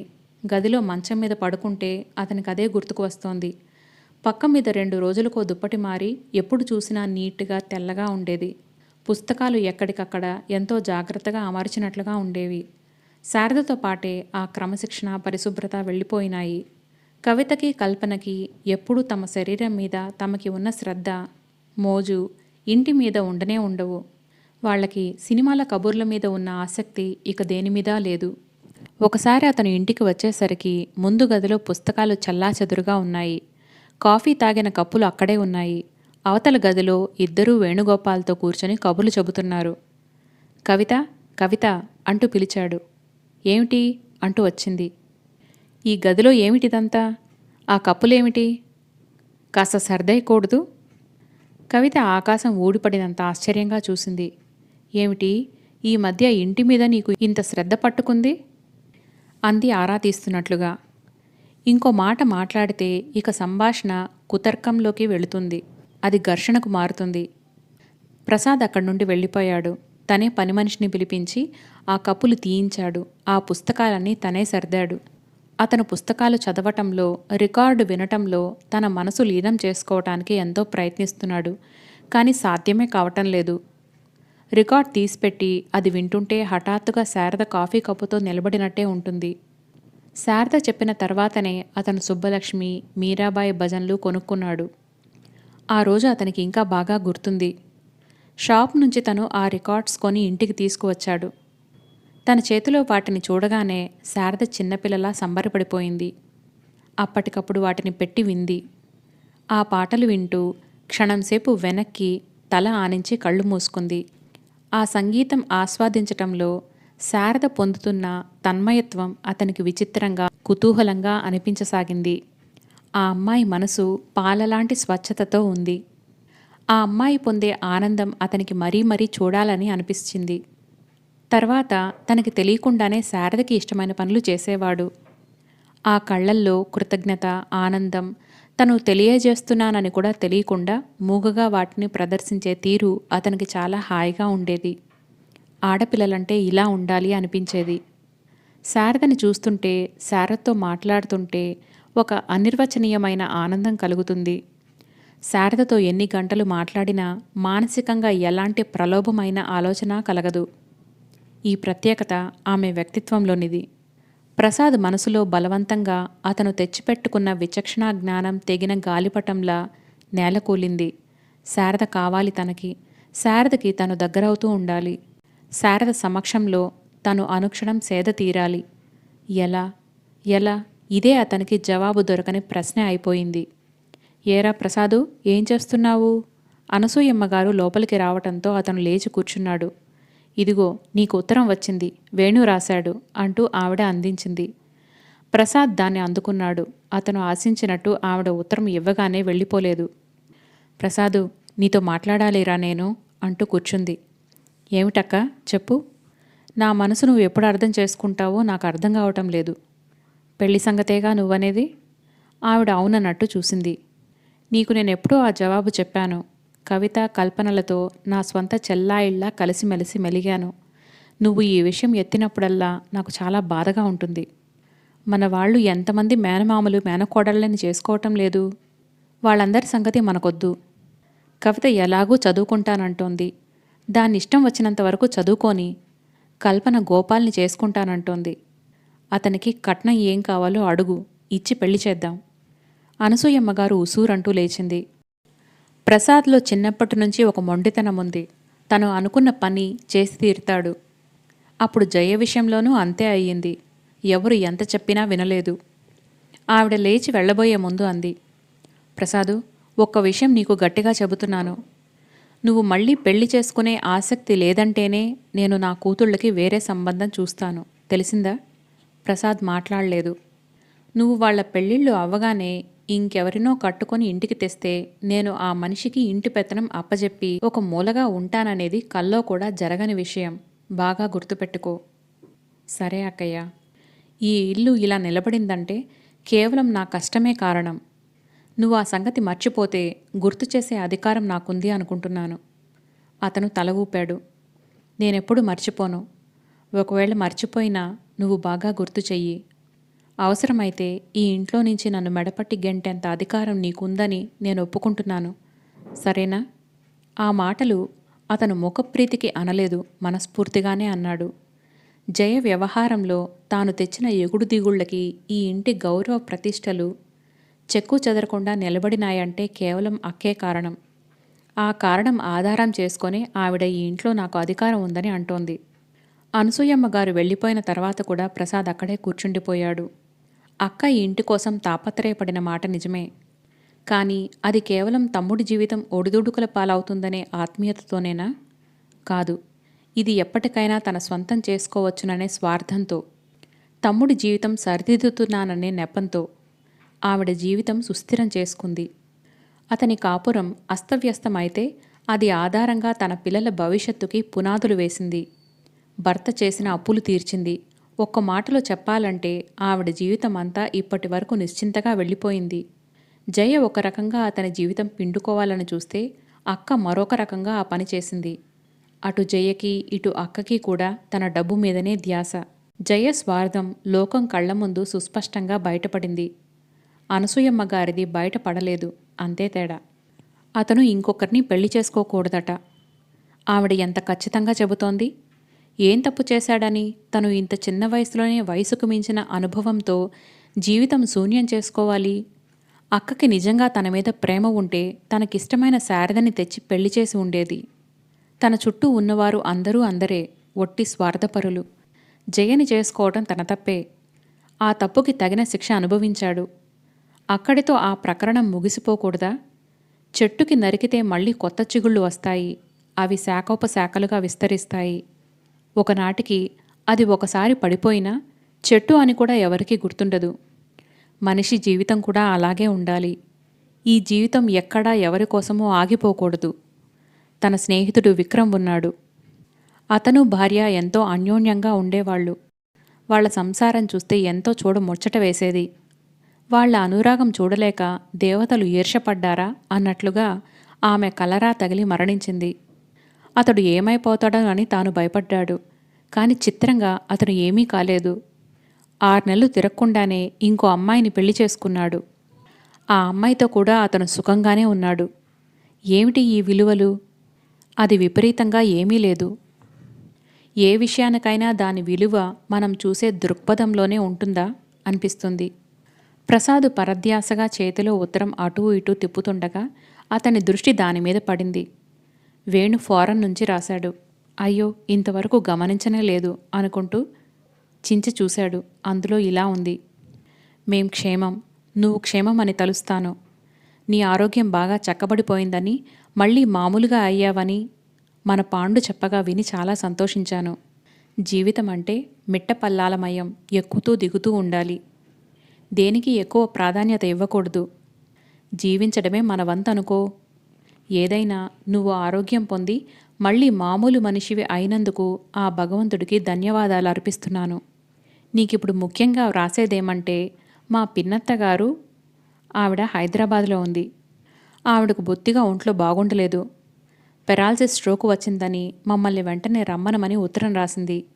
నా ఉద్యోగరీత్యా ఇప్పుడు ఇండియా రావటం నాకు వీలవదు. ఆవిడకు ఎవరూ లేరు. బాగా ఆస్తి ఉంది. అది మాకే వస్తుంది. ఈ సమయంలో ఆవిడకి అండగా ఉండాల్సిన బాధ్యత మాదే అనుకో. కానీ ఒక 20 రోజుల వరకు నాకు రావటానికి వీలు కాదు. నువ్వు వెళ్ళి కాస్త ఆవిడ మంచి చెడ్డలు కనుక్కోవలసిందిగా అర్థిస్తున్నాను. వీలైనంత తొందరలో మేం వస్తాం. మేం వచ్చే వరకు నువ్వు ఆవిడని కనిపెట్టి చూడవలెను. నువ్వు ఈ ఉపకారం మాకు తప్పక చేస్తావని నమ్ముతున్నాను. నువ్వు వెళ్ళి ఆవిడను చూసి వెంటనే పరిస్థితి అంతా నాకు ఉత్తరం రాయగలవు. ఈ ఆపద సమయంలో నువ్వు తప్ప నాకు ఇంకెవరూ దిక్కు కనిపించలేదు. నీ రుణం ఏదో విధంగా తీర్చుకోగలను. నీ వేణు. ఆ ఉత్తరం చదవటం పూర్తయ్యేసరికి ప్రసాద్ పెదవుల మీద చిరునవ్వు కదిలింది. ఈ ప్రపంచంలో ప్రతి వ్యక్తికి డబ్బు పైన ఆకాంక్షే. ఆవిడికి డబ్బు లేకపోయినట్టయితే అలా సుస్థిగా ఉందని రాస్తే వేణు పట్టించుకుంటాడా? అసలు జవాబు రాస్తాడా? ఆ డబ్బే అతను ఇలా తాపత్రయపడేట్టు చేస్తోంది. చీచి, అందరూ డబ్బు మనుషులే. అందరూనా? ఈ ప్రపంచంలో డబ్బుని తృణప్రాయంగా చూసేవారు కూడా ఉన్నారు. అతని కళ్ళెదుట చిరునవ్వుతో శారద సాక్షాత్కరించింది. అదుగో మళ్ళీ శారద జ్ఞాపకమే. ఏ విషయం ఆలోచించబోయినా అది శారదకి అన్వయించాలని అనిపిస్తుంది. అతను లేచి బట్టలు మార్చుకొని వేణు వ్రాసిన కవరు జోబులో పెట్టుకొని బయలుదేరాడు. ఆదర్శ్ నగర్లో వెంకటేశ్వర స్వామి గుడి పాదాల చెంత ఉన్నట్లుగా ఉన్న వరుసలో ఆఖరి ఇల్లు అది. పైకి రంగు వెలిసి పాతబడిన భవనంలా ఉన్న అడుగు పెట్టగానే ఐశ్వర్య చిహ్నాలు కనిపిస్తున్నాయి. ఇంటి వరండాలో నడివయసు దాటిన ఆయన కుర్చీలో కూర్చొని పేపర్ చూస్తున్నాడు. ప్రసాద్ ఆయన్ని ఆ ఇంటావిడ పేరు గురించి అడిగాడు. ఆయన తల ఊగిస్తూ క్రింది వాటాలో తాము అద్దెకు ఉంటున్నామని, పై భాగంలో ఆవిడ ఉంటుందని చెప్పాడు. పైకి వెళ్లే మెట్లు ఆ ఇంటిలో నుంచే ఉన్నాయి. ఆయన చూపిన దారి వెంట మెట్లెక్కి పైకి వెళ్ళాడు. అతనికి ప్రయాస లేకుండానే వరండా దాటగానే కనిపించిన గదిలో ఆవిడ సుస్థిగా పడుకొని కనిపించింది. ప్రసాద్ ఆవిడకి దగ్గరగా వెళ్ళాడు. కుర్చీ లాక్కొని కూర్చొని వేణు ఉత్తరం రాసిన సంగతి చెప్పాడు. ఆవిడ నోటి మాట కూడా పోయింది. అన్నీ కుడి చేత్తో కళ్లతోనూ సైగలే. మీకు ఏం కావాలన్నా నేను చూస్తాను, మీరు ధైర్యంగా ఉండండి అన్నాడు. ఆవిడ కళ్లల్లో నీళ్లు తిరిగినాయి. ఇంతలో డాక్టర్ లోపలికి వచ్చాడు. ఆయన వెంట ఇంత క్రితం కింద కనిపించిన ఆయన ఉన్నాడు. వాళ్ల వెనక మరో యువతి లోపలికి వచ్చింది. గదిలో చీకట్లు కమ్ముకుంటున్నాయి. అద్దెకున్న ఆయన డాక్టర్కి ప్రసాద్ని వేణు స్నేహితుడిగా పరిచయం చేశాడు. డాక్టర్తో మాట్లాడుతున్న ప్రసాదు వారి వెనక నుంచి వచ్చి ఆమె తలవైపు వెళ్లిన యువతిని సరిగ్గా గమనించలేదు. అద్దెకున్న ఆయన చీకటి పడింది అంటూ లైట్ వేశాడు. గుమ్మం దగ్గర నుంచి రోగి ఉన్న మంచం దగ్గరికి డాక్టర్తో పాటు వస్తున్న ప్రసాద్ గోడ దగ్గర ఆవిడ తలవైపు నిలబడి ఉన్న వ్యక్తిని చూడగానే నిశ్చేష్టుడయ్యాడు. శారద. అతని పెదవులు అస్పష్టంగా కదిలినాయి. కానీ శారద అతని వైపే చూడటం లేదు. డాక్టర్ గారు రోగికి ఇంజెక్షన్ ఇవ్వటంతో ఆవిడని పట్టుకోవడంలో సాయం చేస్తోంది. డాక్టర్ గారు శారద ఆ ఇంట్లో బాగా అలవాటు అయినట్టుగా చెప్పేస్తున్నాడు. చూడమ్మా, ఈ మందులు గంటకు ఒక్కొక్కటి చొప్పున వెయ్యాలి. ఈ క్యాప్సూల్స్ రేపటి నుంచి 2 కంటే ఎక్కువ వాడవద్దు. ఆవిడ నిద్రపోకపోతే రాత్రికి ఈ మందు వెయ్యి. అలాగే, సరే అని తల ఊపుతూ శారద ఆ మాటలను శ్రద్ధగా వింటోంది. ఇంజెక్షన్ ఇచ్చిన తర్వాత డాక్టర్ గారు 10 నిమిషాలు పైగానే ఉన్నారు. కానీ శారద ప్రసాద్ వైపు కన్నెత్తి చూడలేదు. అపరిచిత వ్యక్తిలా ఉండిపోయింది. అద్దెకున్న ఆయన శారదతో, చూడమ్మా శారద, ఈయన భవానీ ప్రసాద్ అని ఆవిడ బంధువులు ఫారెన్లో ఉన్నారన్నానే, వాళ్ళకి స్నేహితులట. ఈ పూట నుంచి ఈవిడ సంరక్షణా భారం నాకు తగ్గింది. ఇక నుంచి ఈయనే చూసుకుంటారట అన్నాడు. శారద ప్రసాద్ కేసి అప్పుడే ప్రథమంగా చూస్తున్నట్లుగా నమస్కరించింది. ప్రసాద్ తిరిగి నమస్కరించాలనే ధ్యాస కూడా లేనట్టు చూస్తున్నాడు. ప్రసాద్ గారు, ఈ అమ్మాయిని నేనే ఏర్పాటు చేశాను. శారద అని ఇందిరా సేవా సదనంలో ఉంటుంది. కనకమణి గారని ఆ సేవా సదనం చూసే ఆవిడ నాకు బాగా తెలుసండి. ఆయన ఏం చెబుతున్నాడో కూడా అతని చెవులకి ఎక్కటం లేదు. డాక్టర్ గారు అద్దెకున్న ఆయన మెట్లు దిగి వెళుతుంటే శారద పంపటానికి వెళ్ళింది. ప్రసాద్ పై మెట్టు మీద నిలబడిపోయాడు.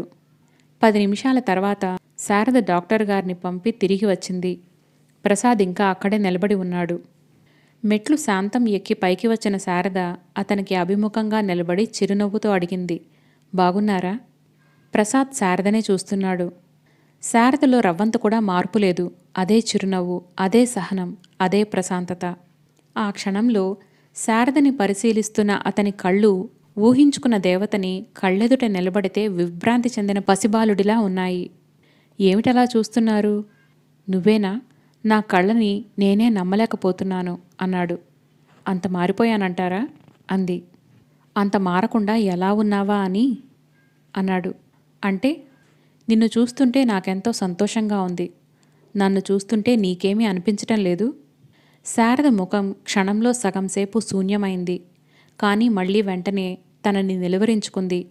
ఆనందాన్ని, దుఃఖాన్ని, కోపాన్ని, తాపాన్ని మనసులో కలిగిన వెంటనే పైకి ప్రదర్శించటానికి మేం అందరిలాంటి ఆడపిల్లల్లా పెరగలేదు కదా అంది.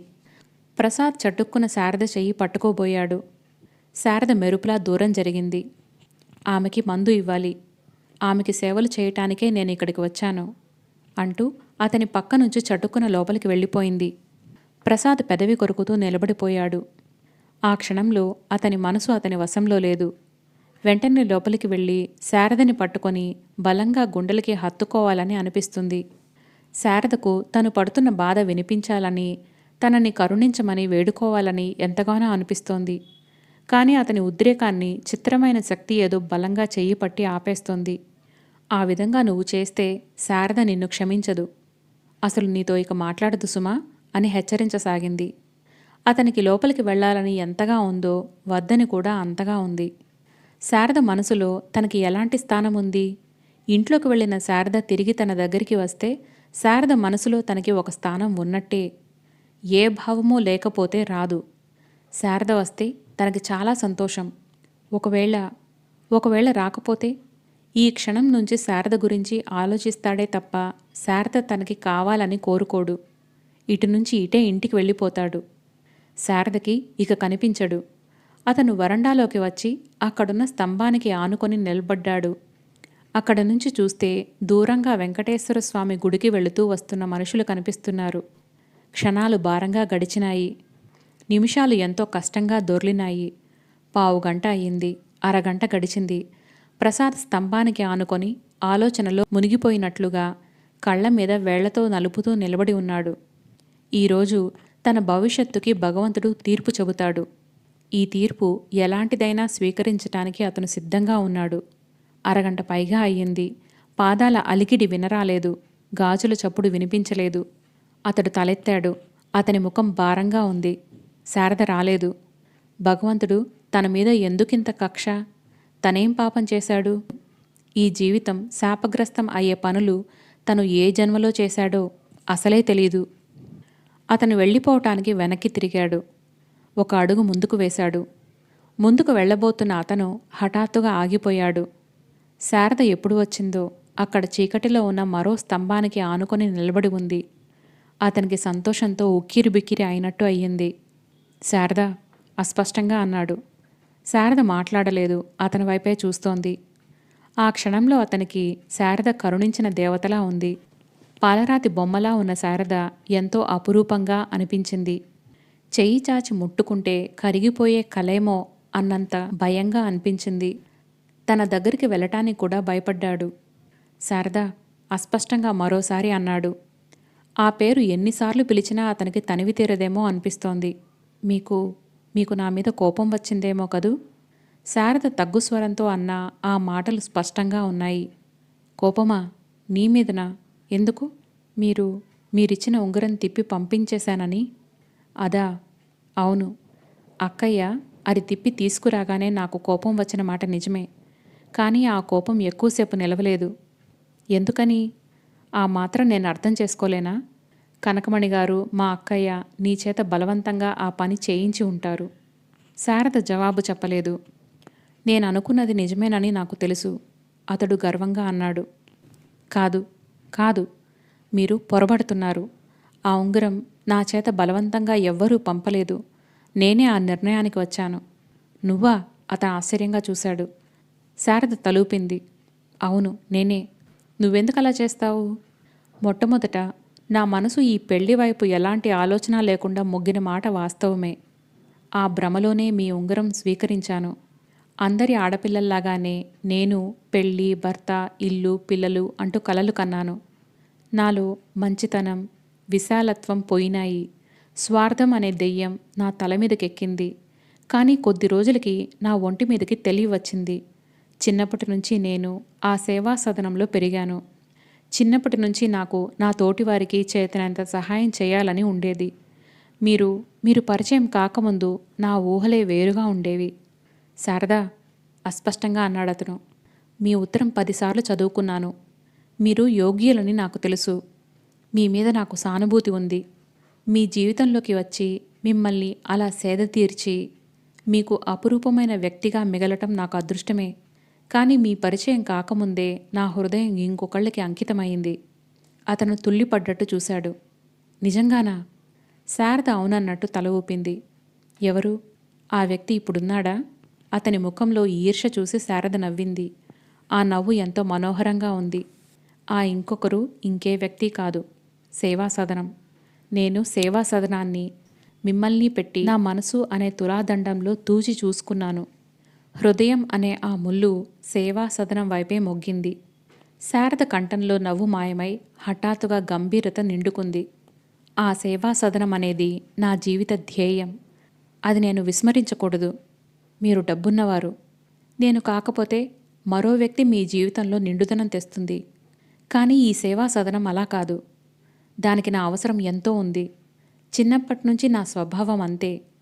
ఎక్కడ ఏ అవసరం ఉంటుందో అక్కడ నా మనసు మొగ్గుతుంది. భగవంతుడు నన్ను అలా ఎందుకు పుట్టించాడో నాకే అర్థం కాదు. మీరు నన్ను ఇప్పటికైనా అర్థం చేసుకుంటారని ఆశిస్తాను. చివర ఎందుకోగాని శారద కంఠం కంపించింది. ప్రసాద్ శారదని రెప్పవేయటం మర్చిపోయినట్టుగా చూస్తున్నాడు. డబ్బు పట్ల ఎలాంటి ప్రలోభం లేని శారద, తన స్వసుఖం కంటే ఇతరుల క్షేమం కాంక్షించే శారద ఆ క్షణంలో అతనికి ఇంకా అపురూపంగా అనిపిస్తోంది. శారద తనని తిరస్కరించినందుకు అతనికి బాధగానే ఉంది. అయినా ఆ క్షణంలో శారద తనకి కావాలనే ఆకాంక్ష ఇంకా 1,000,000 రెట్లు పెరిగిపోతున్నట్లుగా ఉంది. మీరు నన్ను అర్థం చేసుకున్నారుగా అంది. అతను తల ఊపాడు. నా మీద కోపం లేదన్న మాటేగా అంది. అతను యాంత్రికంగా తల ఊపాడు. ఆ క్షణంలో ఆమె ఏం అడుగుతోందో, తనేం చెబుతున్నాడో అతనికి ధ్యాసే లేదు. మీరు పెళ్లి చేసుకొని సుఖంగా ఉంటే నాకెంతో ఆనందంగా ఉంటుంది. త్వరలో పెళ్లి చేసుకుంటారుగా అంది. అతను తల ఊపాడు మళ్ళీ. నిజమేనా? నిజమేనన్నట్టు తల ఊపాడు. శారద చెయ్యి చాచింది. అతను ఆమె మాటను అమలుపరుస్తానన్నట్లు వాగ్దానం చేస్తున్నట్లుగా ఆమె చేతిలో చెయ్యి ఉంచాడు. థ్యాంక్ యూ, శారద చాలా అస్పష్టంగా అంది. నోటిలో మాట శాంతం రాకముందే అతని చెయ్యి వదిలేసి గిరుక్కున వెనక్కి తిరిగి ఇంట్లోకి వెళ్ళిపోయింది. ప్రసాద్ చాలాసేపు అక్కడే నిలబడిపోయాడు. ఆ తర్వాత అతను మెల్లగా మెట్ల వైపు నడిచాడు. మధ్యలో ఒకసారి ఆగి లోపలికి వెళ్లే గుమ్మం వైపు చూశాడు. అక్కడ శారద కనిపించలేదు. లోపలికి వెళ్ళి శారదకి చెబుదామా అని క్షణంసేపు తటపటాయించాడు. మళ్ళీ అంతలోనే ఆ ఆలోచన నిరుపయోగం అని భావించిన వాడిలా మెట్లవైపు వెళ్ళాడు. అతను ఒక్కొక్క మెట్టే దిగుతున్నాడు. అతని మనసులో పదే పదే ఇదే గుర్తుకు వస్తోంది. తనకి శారద కావాలి. శారదకి సేవా సదనమే ప్రాణం. ఇక్కడ కూడా అదృష్టం తనని చూసి నవ్వుకుంటోంది. గదిలో కిటికీ దగ్గర నిలబడిన శారద అతను వెళ్ళిపోవటం చూస్తూనే ఉంది. అతను మెట్లు దిగి వీధిలోకి వచ్చాడు. జనంలో కలిసిపోయాడు. శారద శక్తి కూడదీసుకుంటోంది.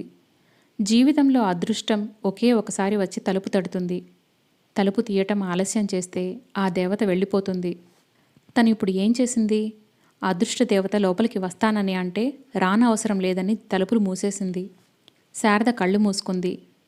కను కొనల్లోకి రాబోతున్న నీళ్లని బలవంతంగా నిగ్రహించుకుంది. భగవంతుడా, నా ఈ నిర్ణయానికి నేనెప్పుడూ పశ్చాత్తాపడకుండా నన్ను ఆశీర్వదించు అని అనుకోసాగింది. May I come in? టేబుల్ దగ్గర కూర్చొని రాసుకుంటున్న కనకమణి తలెత్తి చూసింది. ప్రసాద్ గుమ్మంలో నిలబడి ఉన్నాడు. అతన్ని చూడగానే ఆవిడ ముఖం చిరాగ్గా అయ్యింది. కనుబొమ్మలు ముడిపడినాయి. ప్రసాద్ లోపలికి వచ్చాడు. కనకమణి చివాల్న కుర్చీలో నుంచి లేచింది. నీకు 1,00,000 సార్లు చెప్పాను శారద ఇక్కడ లేదని, శారద జోలికి రావద్దని. ఆవిడ ఆగ్రహానికి అతను కించిత్తు కూడా తికమక పడలేదు. నేను శారద కోసం రాలేదు. మీతో 2 నిమిషాలు మాట్లాడడానికి వచ్చాను. భయపడకండి, కూర్చోండి. నేను మిమ్మల్ని ఇబ్బంది పెట్టడానికి రాలేదు. తాపీగా అంటూ వచ్చి కుర్చీలో కూర్చున్నాడు. అతని చొరవకి, ధైర్యానికి విస్తుపోతున్న దానిలా చూస్తూ కనకమణి కూర్చుంది. ప్రసాద్ చేతిలో ఉన్న కాగితాలు కనకమణి ముందు పడేశాడు. ఒకసారి వీటిని చదివి చూడండి. ఏమిటవి? చదవండి, మీకే తెలుస్తుంది. కనకమణి కళ్ళజోడు సరిచేసుకొని వాటిని శ్రద్ధగా చదవసాగింది. చదువుతున్న కొద్దీ ఆమె ముఖంలో చిరాకు మాయమై దాని స్థానంలోకి సంభ్రమం, పట్టసఖ్యం కాని ఆశ్చర్యం ఉప్పిరి కొనసాగాయి. చదవటం పూర్తి కాగానే పట్టరాని ఆనందంతో ఆ కాగితాల వైపు, ప్రసాద్ వైపు మార్చి మార్చి చూసింది. ప్రసాద్ మాత్రం ఆవిడ ఆశ్చర్యాన్ని గమనించే స్థితిలో లేడు. టేబుల్ మీద పేపర్ వెయిట్ని చేతితో తిప్పుతూ పరధ్యాసగా ఆలోచిస్తున్నాడు. ఈ దస్తావేజు చూస్తే నా మతి పోతోంది. నీ ఆస్తినంతా మా సేవా సదనానికి రాస్తున్నావా? మీ వాళ్ళు ఊరుకుంటారా? నీ పిల్లలు ఏమైపోతారు? అంది. వాళ్ళకి చేయాల్సిన ఏర్పాట్లు చేస్తాను అన్నాడు. మీ అక్కయ్య, ఇది నా ఆస్తి, నా ఇష్టం, ఇందులో ఎవరి పెత్తనమూ లేదు అన్నాడు. నీకసలు ఈ ఆలోచన ఎందుకు వచ్చింది? అంది. ఆ డబ్బు నా దగ్గర కంటే సేవా సదనంలో ఉంటే 10 మంది అనాథలకి ఉపయోగపడుతుంది కదా అని అనిపించింది అన్నాడు. నీదెంత గొప్ప మనసు ప్రసాద్. నేను అర్థం చేసుకోలేకపోయాను. ఏదేదో అన్నాను. నేను నీకంటే పెద్దదాన్ని, నిన్ను క్షమాపణ కోరకూడదు. అది సంతకం పెట్టి రిజిస్టర్ చేయించేసేయి. కొంతమంది నీ పేరు చెప్పుకొని కమ్మగా భోజనం చేస్తారు. అసలు నన్ను అడిగితే ఇలాంటి సేవా సదనానికి గవర్నమెంట్ కంటే మీలాంటి ప్రైవేట్ వ్యక్తులే ఎక్కువ చేయూతనివ్వాలి. సంఘంలో మిగతా డబ్బున్న వాళ్ళకి నువ్వు ఆదర్శం కావాలని కోరుకుంటున్నాను. ఆవిడ అలవాటు చొప్పున ఉపన్యాస ధోరణిలో మాట్లాడేస్తోంది. ప్రసాద్ పేపర్ వెయిట్ చూస్తూ నిదానంగా స్పష్టంగా చెప్పాడు. ఆ కాగితాల మీద ఇప్పుడే మీ ముందే సంతకం పెడతాను. రేపే నా ఆస్తినంతా అందులో రాసిన విధంగా ఈ సేవా సదనానికి రిజిస్టర్ చేస్తాను. కానీ ఒక షరతు. చెప్పు, ఏమిటది? అంది. అతను ఆమెడి వైపు నిశితంగా చూస్తూ చెప్పాడు. నేను శారదని పెళ్లి చేసుకోవాలి. శారదతో పాటు నేను కూడా నా సాయశక్తులా ఈ సేవా సదనానికి సేవ చేస్తాను. ఈ పెళ్లి అయినప్పటి నుంచి దీని బాధ్యతని శారదతో పాటు నేను కూడా సమంగా పంచుకుంటాను. మీరు సెక్రటరీగా ఉండండి, నాకేం అభ్యంతరం లేదు అన్నాడు. కనకమణికి మొట్టమొదట అతను ఏం చెబుతున్నాడో అర్థం కాలేదు. తర్వాత ఆవిడకి అర్థమైంది. అర్థమైన కొద్దీ ఇంకో విషయం కూడా ఆవిడకి సుస్పష్టంగా తెలియరాసాగింది. ప్రసాద్ శారదని పెళ్లి చేసుకోవటానికి ఈ మార్గం ఎన్నుకున్నాడు. ఆ అమ్మాయికి చేరువ అవటం కోసం తనకి ఉన్నదంతా వదులుకుంటున్నాడు. ఆవిడ చెప్పింది. ప్రసాద్, నువ్వు శారద కోసం ఆస్తిని పోగొట్టుకోవటం నాకేం బాగాలేదు. నీ ఆలోచన సరైనది కాదని హెచ్చరించే చనువు, అధికారం నాకున్నాయి అనుకుంటున్నాను అంది. ప్రసాద్ నవ్వాడు. ఆస్తి పోగొట్టుకుంటున్నానని మీరు అనుకుంటున్నారు, కానీ నేను పొందుతున్నది ఎంత విలువైనదో మీకు చెప్పినా అర్థం కాదు అన్నాడు. నువ్వు బాగా ఆలోచించుకున్నట్లేనా? అంది. బాగా ఆలోచించాను. అక్కకి తెలుసా? తెలీదు. శారదతో నా పెళ్ళి అయ్యే వరకు ఇది మీకు, నాకు, శారదకి తప్ప ఇంకెవరికీ తెలియకూడదనుకుంటున్నాను. కనకమణి తల పంకించింది. అనసూయమ్మ గారికి తెలిస్తే ఈ పని సానుకూలపడదని ఆవిడికి బాగా తెలుసు.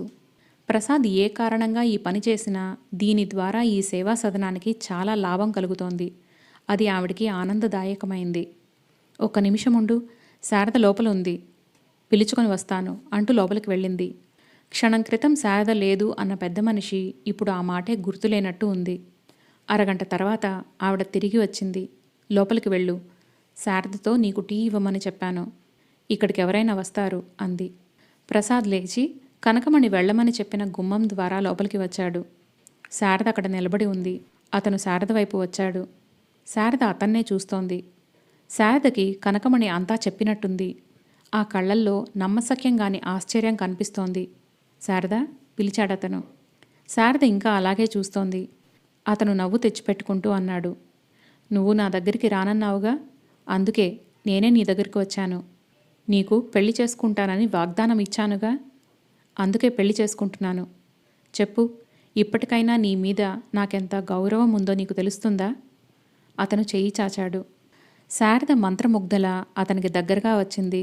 2 చేతులతో అతని చేతిని పట్టుకుంది. శారదని అతను దగ్గరకు లాక్కొని గుండెలకి అదుముకున్నాడు. సేవా సదనం కోసం నన్ను త్యాగం చేయటానికి సిద్ధపడ్డావు కదూ అన్నాడు. శారద హఠాత్తుగా అతని గుండెలకి తల ఆనించి ఏడవసాగింది. నిస్సహాయంగా ఉన్న ఆ ఏడుపులో అతనికి కావాల్సిన జవాబు దొరికింది. శారద తల నిమురుతూ అన్నాడు, కనకమణి నేను ఆస్తి పోగొట్టుకుంటున్నానని, నన్ను పిచ్చివాడినని అనుకుంటోంది. ఆవిడకేం తెలుసు ఈ పెళ్లి ద్వారా నేనెంత పొందుతున్నానో? నీ పక్కన ఉండి ఈ అనాథలకి నాకు చేతనైనంత సాయం చేయటంలో నా జీవితానికి ఒక అర్థం పరమార్థం ఏర్పడతాయి అని భావిస్తున్నాను. శారద మాట్లాడలేకపోయింది. ఆ క్షణంలో ఈ లోకం ఎంతో అందంగా అద్భుతంగా కనిపించింది. ప్రసాద్కి శారదతో పెళ్లి స్థిరపడిందనగానే అనసూయమ్మగారు శివమెత్తిన మనిషిలా అయ్యింది. ప్రసాద్ ఆవిడకి ఒకే ఒక మాట చెప్పాడు, అక్కయ్య నేను శారదని పెళ్లి చేసుకోవాలనుకుంటున్నాను, చేసుకుంటాను. నువ్వు ఏ గొడవ చేసినా ఈ పెళ్లి మాత్రం ఆగదు. అనసూయమ్మగారు ఏడవసాగింది. నిన్ను అప్పుడే ఆ పిచ్చాసుపత్రిలో వదిలేస్తే పీడా పోయేది, నాకు ఈ బాధలేవి ఉండేవి కావు. ఆవిడ తిట్లు శాపనార్థాలు అన్నింటినీ అతను మౌనంగా భరించాడు. అనసూయమ్మగారు ఊరి నుంచి వెంకట్రామయ్యని పిలిపించింది. ఆయన ప్రసాద్ని చెడామడా తిట్టాడు. నీకు పెళ్లి చేసుకోవాలని ఉంటే ఆడపిల్లలే కరువయ్యారా? ఆ దిక్కు ముక్కు లేనిదే కావాల్సి వచ్చిందా? అది ఎన్ని చేతులు మారిన రకమో. ఆయన నోటి మాట పూర్తి కానేలేదు. దవడ ఎముక విరగ్గొట్టేలా ప్రసాద్ చెయ్యి వచ్చి చెళ్ళున తగిలింది. మాటలు మర్యాదగా రాని, నోరు ఉంది కదా అని తెలిసి తెలియకుండా వాగవద్దు అన్నాడు. వెంకట్రామయ్య కళ్ళు నిప్పులు చెరిగాయి. నన్నే కొట్టేంత మొనగాడివయ్యావట్రా? అసలు ఈ పెళ్లి ఎలా జరుగుతుందో నేను చూస్తా. నీ మక్కెలు విరగతన్ని హాస్పిటల్లో పడేయిస్తా అంటూ మీదకి వెళ్ళాడు. అనసూయమ్మగారు ఆయన్ని చెయ్యి పట్టి వెనక్కి లాగింది. మీరెందుకు హైరాణ పడతారు? వీడికసలు మతిలేదు. మళ్ళీ త్వరలోనే పిచ్చాసుపత్రికి వెళ్తాళ్లేండి. ఈ లక్షణాలన్నీ ఆ రకమే. ప్రసాద్ అతికష్టం మీద కోపం నిగ్రహించుకున్నాడు. ఇన్నాళ్లు వాడిని అన్ని విధాలా కనిపెట్టిన దాన్ని నేనే ఏమీ చేయలేకుండా ఉన్నాను అంది. నువ్వు ఊరుకుంటే నేనెలా ఊరుకుంటానమ్మా? నా చెల్లెలు పిల్లలు లేరు, వాళ్లకి వీడెలాంటి గతి పట్టిస్తాడో అన్నాడు. అందుకే మీకు ఉత్తరం రాసి పిలిపించింది. నా బాధ్యత నేను తీర్చుకున్నాను అంది ఆవిడ. ప్రసాద్ వాళ్ళని చూస్తున్నాడు. ఇది వరకు అక్కకి ఆయనకి ఒక క్షణం పడేది కాదు. బద్ధశత్రువుల్లా పోట్లాడుకునేవారు. ఇప్పుడిలా ఇద్దరూ ఒకటయ్యి తన మీద దండయాత్ర చేస్తున్నారు. ఇది వరలో జయ తనతో అలా ప్రవర్తించినప్పుడు వీరి చుట్టరికాలు పెద్దరికాలు ఏమైపోయినాయి? ఈ ఇద్దరిలో ఒకరు కూడా జయని ఎందుకు మందలించలేదు, మంచి మార్గాన పెట్టలేదు? జయతో తను అన్ని బాధలు పడ్డప్పుడు తనని చూసి అవహేళన చేశారే తప్ప ఒక్క మాట సానుభూతిగా మాట్లాడారా? చీచి, ఏ మనుషులు! వెంకట్రామయ్య పైపంచ తీసి దులుపుతూ అన్నాడు. సరే, ఆ పెళ్ళేదో ఏడిస్తే ఏడవమనవు, కానీ దానితో పిల్లలు కనకూడదు. పెళ్లికి ముందే ఆపరేషన్ చేయించుకోవాలి నువ్వు. ప్రసాద్ ముఖం ఎర్రబడింది. షటప్, కొట్టినట్టే అన్నాడు. నువ్వు ఆపరేషన్ చేయించుకోకపోతే ఆ పెళ్లి జరగనియ్యను, నేను ముందే చెబుతున్నాను. నువ్వు ఎవరితోనైనా కులుకు, నాకు కావాల్సిందల్లా నా చెల్లెలి పిల్లలకి అన్యాయం జరగకుండా ఉండటం అన్నాడు. అది ఒక మాటే, నువ్వు దానికి ఒప్పుకోవాలిరా ప్రసాదు అంది అనసూయమ్మగారు. ఆవిడ ఈ మాట అని ఇంకా నిప్పు వెలిగిస్తోందని ప్రసాద్ గ్రహించాడు.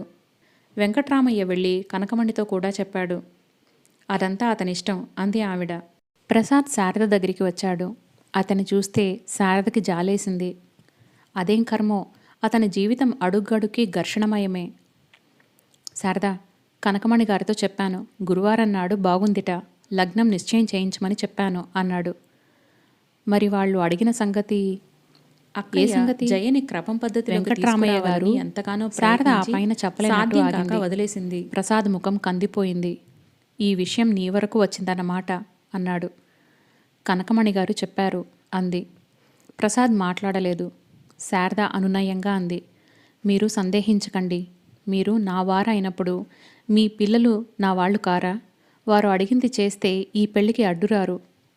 మనకి పిల్లల కంటే మనం కలిసి ఉండటం ముఖ్యం కాదా? శారదా, మీరు ఆపరేషన్ చేయించుకోండి అంది. అతను హఠాత్తుగా శారదని దగ్గరకు తీసుకొని మెడవంపులో ముఖం దాచుకున్నాడు. శారదా, ప్లీజ్, ఆ మాట మాత్రం అనకు. నువ్వు కనకమణి గారి దృష్టిలో అందరి ఆడపిల్లల్లాంటి దానివి కాకపోవచ్చు, కానీ నా దృష్టిలో మాత్రం అందరి ఆడపిల్లల్లాంటి దానివే. ప్రతి ఆడపిల్ల ఏం కోరుకుంటుంది? పెళ్ళి అంటూ జరిగితే తన రక్తం పంచుకొని పుట్టే పిల్లలు తన వాళ్ళు కావాలని అంటుంది. ఆ ఆనందం నీకు ఇవ్వలేకపోతే నేను నిన్ను పెళ్లి చేసుకోవటమే అనవసరం. వాళ్ళు పెట్టిన షరతు ఒప్పుకునే కంటే నిన్ను చేసుకోకుండా తిరస్కరించటమే నాకు సులభం అన్నాడు. నేనేం చెయ్యను, మీతో జరగబోయే పెళ్లి నాకు ఎండమావి అవుతుందేమోనని భయం వేస్తోంది అంది.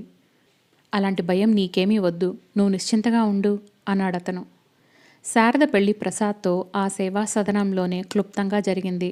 శారద తోటి పిల్లల ఆనందం చెప్పనలవి కావు. కావాల్సినంత సందడి చేశారు. కనకమణి చివాట్లు కూడా వాళ్ళు లక్ష్య పెట్టలేదు. ప్రసాదు, శారద వాళ్ళందరికీ కొత్త బట్టలిచ్చారు. పెళ్లి 2 రోజులుందనగా వెంకట్రామయ్య పిల్లల్ని తీసుకొని పల్లెటూరు వెళ్ళిపోయాడు.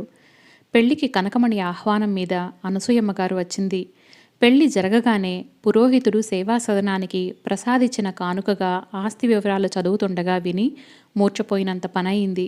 కనకమణితో కనీసం నువ్వైనా నాకు చెప్పలేదు, ఇదంతా నువ్వు ఆడిన నాటకమే అని నాలుగూ దులిపి పిల్లలు కాఫీ తాగండని అందిస్తున్నా వినకుండా లేచి వెళ్ళిపోయింది. శారద వచ్చి కనకమణికి నమస్కరించింది. ఆవిడ శారదని లేవనెత్తుతూ, శారద, ప్రసాద్ని భర్తగా పొందగలిగిన నువ్వు చాలా అదృష్టవంతురాలివి. మీ ఇద్దరిని ఈ సేవా సదనానికి ఆత్మీయులుగా పొందుతున్న ఈ పిల్లలు ఇంకా అదృష్టవంతులు. ఈనాటికి నా కల నెరవేరింది. ఈనాటి నుంచి దీని బాధ్యత అంతా మీకు అప్పగిస్తున్నాను అంది. ఆ రోజంతా అక్కడ ఒక పండుగలా జరిగిపోయింది. రాత్రయింది. గడియారం 11 గంటలు కొట్టింది. శారద ప్రసాద్ పక్కన సొమ్మసిలినట్టుగా పడుకొని ఉంది. ప్రసాద్ చేతులు శారద జుట్టుని నిమురుతున్నాయి. ఇద్దరి మనసులు శాంతితీరం చేరుకున్నంత హాయిగా, నిశ్చింతగా, ప్రశాంతంగా ఉన్నాయి. ఇక్కడ వీళ్ళు పొందిన ఆనందం అనిర్వచనీయమైనది, అపురూపమైనది. శారద తల ఎత్తి గుండెల మీద ఆనించుకున్నాడతను. శారద, నాకు పునర్జన్మ ఎత్తినట్లుగా ఉంది అన్నాడు. నాక్కూడా. శారద కళ్ళు చూస్తుండగానే చెమ్మగిలినాయి. అతని వైపు చూస్తూ అంది. మిమ్మల్ని పెళ్లి చేసుకోకపోయినా పర్వాలేదనుకున్నాను. అది ఎంత తెలివి తక్కువ అమాయకమైన ఆలోచన. మిమ్మల్ని పెళ్లి చేసుకోకుండా ఉంటే నేను ఎంత విలువైన దాన్ని పోగొట్టుకునేదాన్నో ఇప్పుడు అర్థమవుతోంది అంది. అతను శారద తలని గుండెలకి అదుముకున్నాడు. ఇంతలో కాలింగ్ బెల్ గణగణా మోగింది. అతను టైం చూశాడు. ఇంత రాత్రివేళ ఎవరై ఉంటారు అన్నాడు. ఏమో, ఎవరో వచ్చిన వాళ్ళు మాత్రం ఏదో అవసరంతోనే వచ్చి ఉంటారు. శారద అతని చేతులను విడిపించుకొని లేచి వెళ్ళింది. దూరంగా గడియ తీయటం, శారద ఏదో అనటం లీలగా వినిపిస్తోంది. 10 నిమిషాల్లో శారద తిరిగి వచ్చింది. మీరొకసారి అర్జెంటుగా లేచి రావాలి. నేనా? ఎందుకు? రండి, రమ్మంటున్నానుగా కళ్ళతోనే అర్థించింది. ప్రసాద్ లేచి వచ్చాడు. ఎవరు వచ్చారో చూడండి అంది దారి తీస్తూ. అతను ముందు గదిలోకి వచ్చాడు. అక్కడ ప్రసాద్ పిల్లలు నిలబడి ఉన్నారు. వాళ్ళు ఊరి నుంచి వచ్చినట్టున్నారు. తలలు రేగి ఉన్నాయి. ముఖాలు అలసటగా ఉన్నాయి. కళ్ళల్లో భయాందోళనలు కనిపిస్తున్నాయి. పెద్ద పాప అంటోంది, శారదా, మేం అనాథలం. చిన్న పాప చెప్పింది, మాకు అమ్మ లేదు, చచ్చిపోయింది. మా నాన్న రెండో పెళ్లి చేసుకున్నాడు. మమ్మల్ని తీసుకువెళ్ళిన మామయ్య మంచివాడు కాదు, మమ్మల్ని కొడతాడు, చంటి అంది. ఇక్కడ ఎవరూ దిక్కులేని వారిని చేర్చుకుంటారని చెప్పావుగా, అందుకే ఇక్కడికి పారిపోయి వచ్చాం అంది పెద్దపాప. శారద ప్రసాద్ సమాధానం కోసం గాని పురమాయింపు కోసం గాని చూడలేదు. మీరు చాలా మంచి పని చేశారు అంటూ వాళ్ళని దగ్గరకు తీసుకుంది. శారద వాళ్ళని లోపలికి తీసుకువచ్చింది. భోజనం తినిపించి పక్కలు వేసి పడుకోబెట్టి తిరిగి వచ్చేసరికి ప్రసాద్ టేబుల్ దగ్గర కూర్చొని ఏదో రాస్తున్నాడు. ఏమిటది అంది. రిజిస్టర్లో పేర్లు అన్నాడు. ఎవరివి? ఇప్పుడు వచ్చిన వాళ్ళవి. అతను రాయటం పూర్తి చేసి తన కుర్చీ వెనకగా వచ్చి నిలబడిన శారద వైపు తలెత్తి చూశాడు. ఇది చాలా బాగుంది కదూ. నా పిల్లలకి ఆశ్రయం ఇవ్వటంతో ఈ సేవా సదనంలో నా కార్యక్రమం ప్రారంభమవుతుందన్నమాట అన్నాడు. శారద అతని వైపు క్షణంసేపు తదేకంగా చూసింది. అతని నుదురు మీద ముద్దు పెట్టుకుంటూ, ఈ ప్రపంచంలో ఆశ్రయం లేని పిల్లలందరూ మన పిల్లలే అంది. నిజం శారద, నిజం అన్నాడతను. సమాప్తం. ఎద్దనపూడి సులోచనారాణి గారు రాసిన స్నేహమయి నవల సమాప్తమైందండి. ఏమన్నా తప్పుగా చదువు ఉంటే పెద్ద మనసుతో క్షమించగలరు. నమస్తే.